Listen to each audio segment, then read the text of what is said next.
Tell me about those other dates that you've been on. I went on like another date with someone else I met on Hinge. Okay. He's a very nice man. Like actually a very nice man. Okay. He was a little short. Oh my Which goodness. was like a thing. Okay. But like to the point. How tall was he? My height. Was the height the main issue? No, it wasn't. Okay. It wasn't the main issue. Because now I'm thinking about it. So the date with this man was actually amazing. Oh, okay. 10 out of 10 date, to the point where I'm very personable. Yeah. And sometimes when I'm nervous, I talk a lot. And at the table, he just let me be. Like, let me yip and yap. And he, like, jumped in, and we were laughing and joking. And I very much, like, relaxed. And I was like, okay, cool. Like, this is someone who I can, like, crack jokes with. And, like, we told stories. It was like it was not a first date.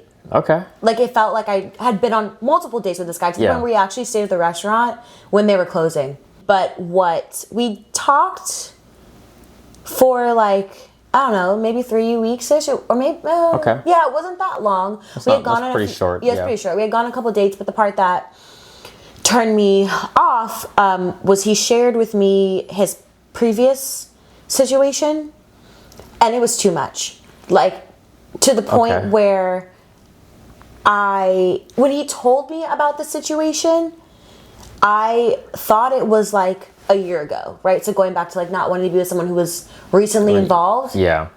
And it turned out that it was like more recent than I thought it was. How recent?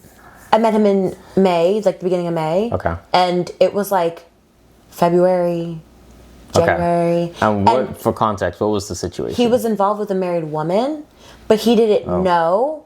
But then he found out, and her husband found out. And he told the husband. It was like drama. Yeah, it was drama. Yeah, and to me, because, you know, I was like, okay, I don't want to deal with this. But then he was a lawyer. He also worked with her, but she worked remotely.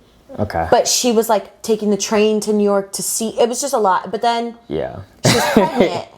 And he had mentioned to me like, oh, I think that kid could be mine.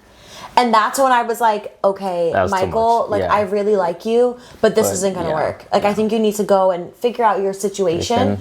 That was fair. And that was actually a really hard conversation for me to have. Because I'm not proud of this, but I'm quick to just not respond.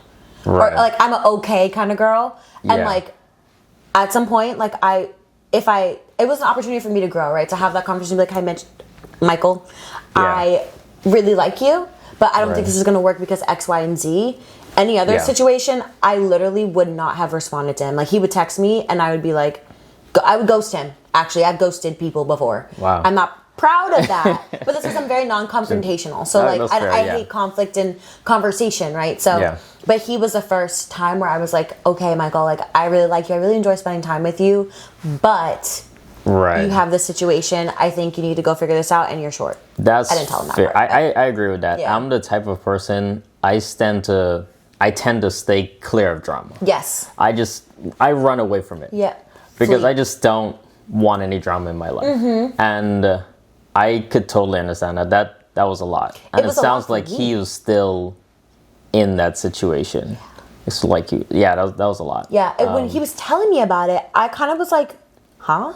And when the pregnant thing, that's when I was like, so if you were involved with her recent enough that you could question. Right. You know what I'm saying? I gotcha. When I thought that it had happened a year ago. Plus, like being with a married woman, like that's still a red flag. Yeah, it was a lot.